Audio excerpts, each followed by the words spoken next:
Voters go to the polls today in South Carolina to pick the Republican nominee for president. It is a tight and key race for the White House, and national correspondent Dean Reynolds is in Charleston. And Dean, good morning to you.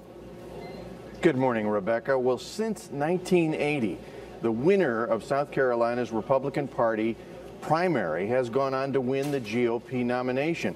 So what happens today here at these polling places carries considerable weight. If you follow the polls, the race is up for grabs here. On the one hand, you have a resurgent Newt Gingrich. If every conservative in the state decided to vote for Newt Gingrich, we would win a shockingly big victory. On the other hand, there's Mitt Romney attempting to lower expectations in advance of what could be a painful night.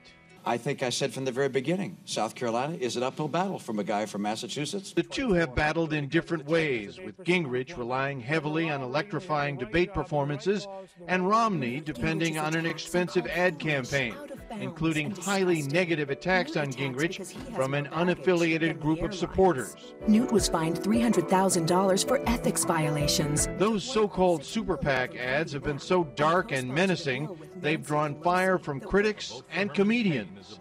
Stephen Colbert has been running one here that accuses Romney of all sorts of transgressions. He's Mitt the Ripper. On Friday, Colbert campaigned for former candidate Herman Cain in a mocking salute to what this process has become. There are no chairs, partly for budgetary reasons, but mostly because I'll take a standing ovation any way I can get it. Mr. Colbert could not get on the ballot. I could not get off the ballot.